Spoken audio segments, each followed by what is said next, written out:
Ahlam Nazi, je suis journaliste à l'Économiste. J'ai intégré le journalisme depuis maintenant une quinzaine d'années. Le journalisme pour moi c'était d'abord un rêve d'enfance. Je l'ai un peu oublié en cours de route.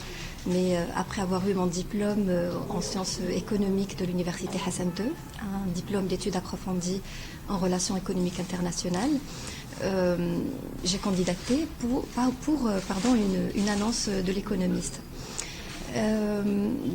J'ai intégré en 2007. J'ai d'abord travaillé avec l'Économiste. J'ai traité des sujets économiques, entreprises, finances, etc.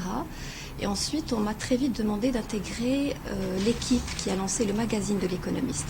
C'est une expérience qui a duré à peu près 4 ans, durant laquelle j'ai vraiment fait mes armes dans le domaine du journalisme. Un jour, j'ai fait un voyage aux États-Unis avec le Fonds monétaire international. Et chaque jour, j'envoyais des chroniques à Radio Atlantique, qui fait partie du même groupe que l'Économiste, avec As-Sabah. Et on m'a demandé de faire de la radio. Donc j'ai accepté. Je me suis dit que c'était un challenge, donc pourquoi pas. J'ai travaillé à Radio Atlantique pendant, je pense, pratiquement une année. Et là, j'ai fait pas mal de choses en tant que reporter économique pour Atlantique Radio. Sauf que le rythme était un peu trop rapide, on n'avait pas l'occasion d'aller au fond des sujets, de les traiter dans les détails. Et donc j'ai décidé de réintégrer la presse écrite en demandant à intégrer la rédaction de l'Économiste. Donc de 2012 à aujourd'hui, je suis à la rédaction. Au début, j'ai traité des sujets économiques, des sujets entreprises. Et très vite, on m'a demandé de gérer un dossier qui traite du capital humain, comme vous le savez, qui est une thématique centrale pour le développement de tous les pays. Et aujourd'hui, plus qu'avant, tout le monde en a conscience. Et en fait, c'est une passion au quotidien. Entre-temps, j'ai essayé de faire autre chose.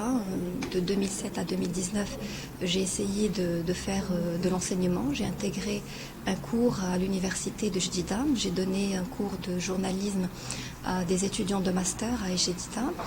Et depuis, j'essaie de m'améliorer, parce qu'on ne peut pas continuer dans un métier sans s'améliorer. Aujourd'hui, je suis aussi doctorante à l'université Hassan II, à la faculté de droit à Ain Chouk.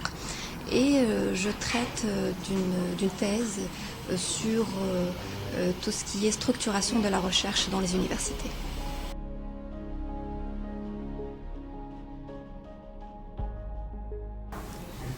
La femme dans le secteur des médias. Je dirais que le journalisme, de manière générale, c'est pas un métier évident. On a des conditions de travail qui sont souvent difficiles, on a des horaires qui sont difficiles, l'accès à l'information n'est pas toujours évident. Cependant, quand on est une femme, on a peut-être un peu plus de difficultés à s'imposer. Au début, les gens, surtout quand vous êtes jeune journaliste femme, quand vous démarrez, les gens ne vous font pas forcément confiance. Ils peuvent vous regarder de haut, se dire est-ce que je dois lui faire confiance, est-ce que je dois me confier à elle ou pas. Et on doit peut-être redoubler d'efforts pour s'imposer par rapport à un journaliste homme. Cependant, je dirais qu'avec le temps, si vous faites preuve de professionnalisme, de rigueur, de compétence, avec le temps, les barrières finissent par tomber et les gens vous font confiance. Et donc, du coup, que vous soyez homme ou femme, puisque vous êtes compétent ou compétente, les gens vont tendance à vous faire confiance. Donc, peu importe votre genre, si vous êtes performant, vous avez toutes vos chances de vous imposer. Quand on est journaliste, on fait de belles rencontres. Merci beaucoup.